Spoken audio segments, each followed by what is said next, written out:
Smart 24, driving business.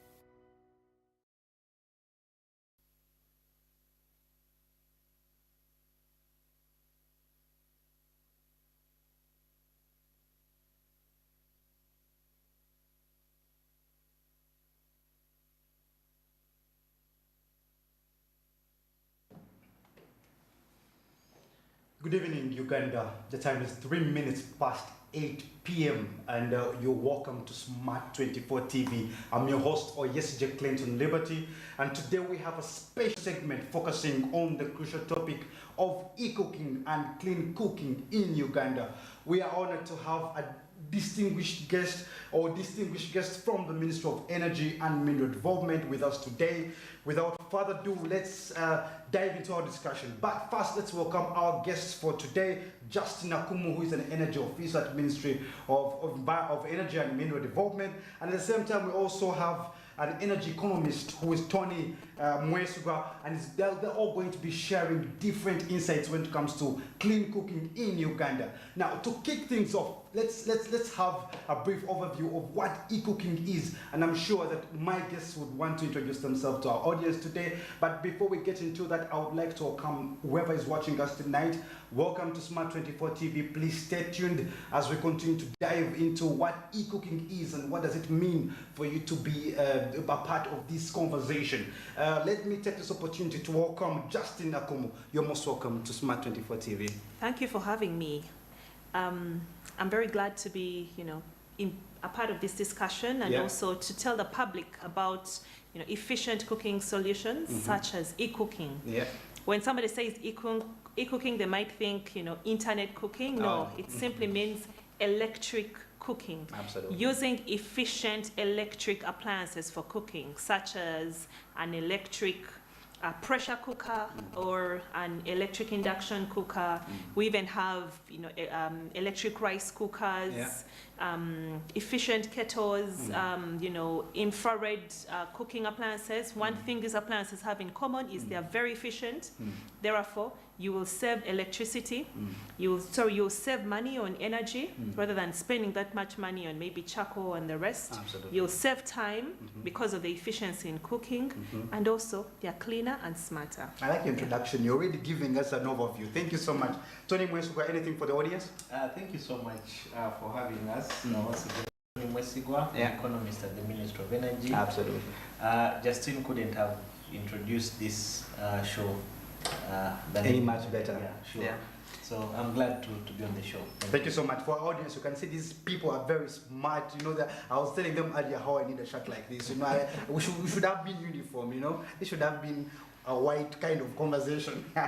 I'm very, very honored to have you all. Thank you so much for being a part of this conversation. We know what e-cooking could do in Uganda. We know the impact it could have in Uganda. But to kick things off, let me start with Tony Mwesigwa. Could you provide our viewers with an overview of the current state of cooking practices in Uganda? What do you think is happening in Uganda when it comes to the current state of e-cooking and clean cooking in Uganda?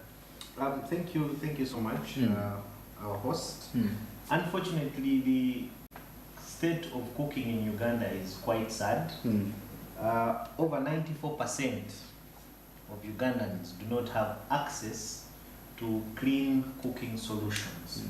And when you look at the numbers, it is quite sad that over 3/4 of this populace is in the rural areas where majority of us have come from. Absolutely. But also sadly for Kampala, 4% of the households in Kampala sadly still use firewood. 82% make do with charcoal, and then only 7.5 currently use LPG, and the rest make do with a combination of all the different forms of energy. Absolutely. Yeah. Thank you so much, Tony. Over to you. Let me talk to Justin. Now, Justin, how much would you rate an e-cooker right now, or an EPC right now? Yes, and maybe just to give some context to an EPC. An EPC means an electric pressure cooker. Of course. It works in a way that it is heavily insulated, meaning any heat that comes out is contained in the food. Then it works under pressure, meaning you don't need only heat, it just uses the heat to bring up the food to boil under pressure.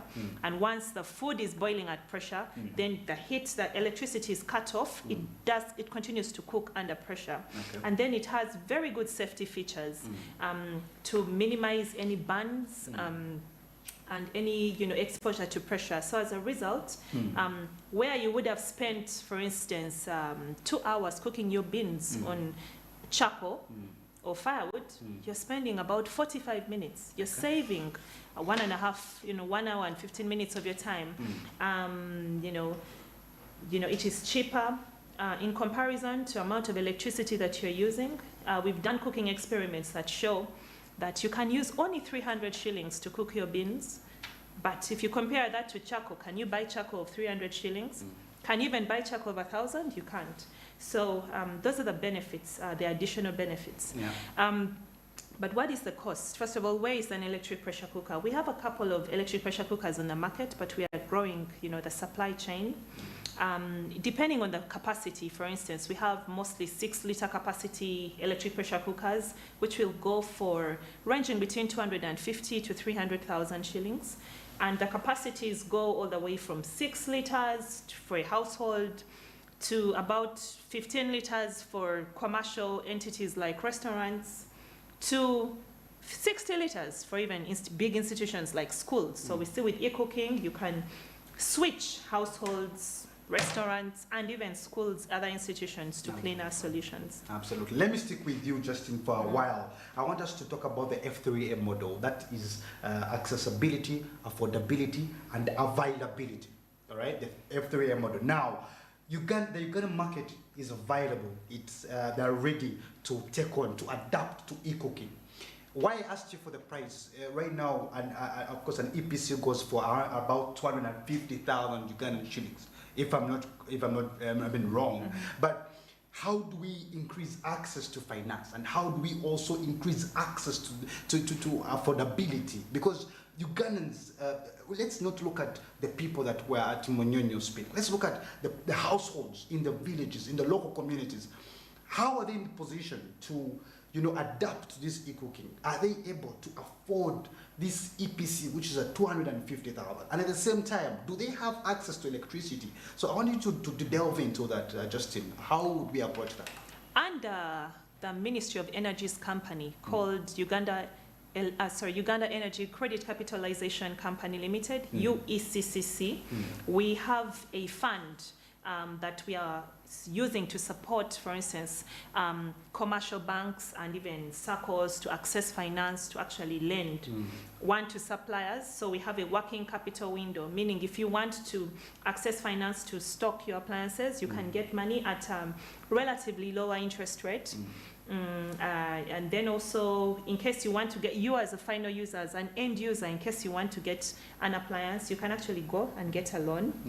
We have other financing mechanisms such as pay-go systems that we have introduced, whereby you can pay using your mobile money in small installments until you've finished. We also have, there are parts of the country where people are relatively poorer. We have designed results-based fund systems whereby we will provide the private sector with some additional support to extend their product to their For instance, if you're in Karamoja, we imagine a private company operating in Kampala will face more hurdles in delivering the product to Karamoja than if, for somebody in Kampala or Jinja. So we are providing some support to ensure that they can deliver the product to the final end user.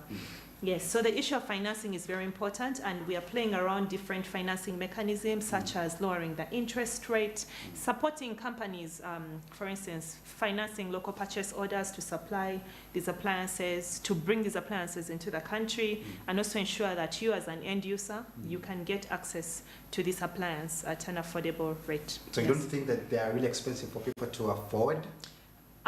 The thing about something being, I think it's relative. Most times you perceive something as expensive because you don't know. We have seen actually that when you use these appliances, it is cheaper, way cheaper than using charcoal.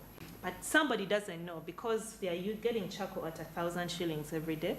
They're buying a sigiri at 15,000 and buying charcoal every day. But if they at maybe 1,000, 3,000, but if you look at the end of the year, you've spent even much more money than somebody who had this appliance. Okay. But yes, to a section of the community, these appliances are perceived as expensive because one, you cannot get that. Some people getting 250,000 shillings up front might be hard. So we are working to help them, using these mechanisms to help them, access this product. What about access to electricity? Justin, how would we ensure that we increase electricity access so that these local communities are in position to use these EPCs? Yes, there is a government initiative currently under the Electricity Access Scale-Up project, whereby government is electrifying, actually connecting at least 1.5 million households, but a good amount of financing and priority has been put into expanding the grid network and ensuring reliability of electricity. Our current national statistics stand at about 70%, and in areas such as Kampala and where Umeme is working, we even have higher grid reliability issues. So what government's approach is to address the supply chain, ensuring that we have accessible and reliable electricity. But once you have the electricity, what are you using it for? Can you cook with electricity and do other productive activities with electricity? Absolutely. Thank you so much, Justin, for that very good insight. And to Tony Mwesuga, we know that traditional cooking methods have different challenges that they pose to Ugandans, especially when it comes to environmental impacts and also health impacts as well. How prevalent are these traditional cooking methods, Mr. Tony? Oh, very, very prevalent, unfortunately. But like Justina said, this program is coming up to solve a number of these challenges. Absolutely. One is health. Like we've all seen from our backgrounds, the traditional cooking fuels are very dirty. They emit a lot of smoke, but they also take a lot of time for you to prepare a meal. Absolutely. In terms of efficiency, our studies show that traditional cooking fuels or technologies are only 20% efficient. So meaning you're wasting over 80% of the energy. Modern cooking technologies improve to about 35%. LPG goes to about 56%. But then e-cooking appliances are over 80%. So the benefit, the health benefit associated with that is immense. But also the out-of-pocket expenditure as a result of the respiratory diseases associated with these technologies is huge for an average Ugandan. But the other benefits we see that are arising out of this program is the environmental benefits. Like we said earlier, 94% of Ugandans are using traditional cooking fuels. And these fuels are largely sourced from forests. So we are cutting down forests to provide energy for cooking, which is a very huge cost to us as a generation, but also to future generations. I can't underscore the economic and financial benefits associated with clean cooking. Like Justine said, for example, you can cook beans using 300 shillings, but you can't get charcoal of 300 shillings in this market today. That's right. So while the initial cost of these technologies is still high, the long-term economic benefits are significant for anyone adopting these technologies. Lastly is the socio-economic benefit associated with the program. We know majority, unfortunately, because of the structure of our communities, majority of the cooking is done by women. Equally, sourcing of energy is by women. Now, women suffer time poverty. We estimate that women lose about 2 hours of their time, mostly in the rural areas, sourcing for energy. But with clean cooking, that time is reduced to under 30 minutes. So you can see the benefit in terms of time. The 2 hours that I would have otherwise spent sourcing energy, I'm going to spend it on a productive activity, which will not only lead to economic transformation, but also increase in productivity. Absolutely. Let me stick with you, Tony, for a while. I want you to talk to us about those specific policies that the Ministry of Energy is implementing to promote the adoption of these e-cooking technologies in Uganda, and specifically, if you could talk to me about those local communities, because my interest is in those local communities, because we want to ensure that if we are to make progress, let's start from the household level. So what are those specific policies, Tony, that the ministry is trying to implement to ensure that we promote adaptation of e-cooking technologies? Now, the Ministry of Energy is not doing this alone. Okay. We are doing it as government. And through the Vision 2040, we've set out to transform our communities from peasant, communities to modern and prosperous communities. Absolutely. How are we going to do this? We are fostering industrialization, and through this industrialization, we will increase household incomes, but also the quality of life. Yeah. Now, from the Vision 2040, we cascade down to the National Development Plans. Currently, we are implementing the 3rd National Development Plan, whose goal is to increase largely household incomes and the quality of life, specifically through industrialization for inclusive growth, employment, and wealth creation. So I encourage all Ugandans watching us today to adopt the different government programs that are running in your communities. We have the parish development model ongoing. This program is not only aimed at achieving a given ministry's mandate, it is feeding into the bigger picture. Now, from the NDP3, we have got a specific program dedicated to energy. That is the Sustainable Energy Development Program, whose goal is to increase access to and availability of clean energy for all Ugandans.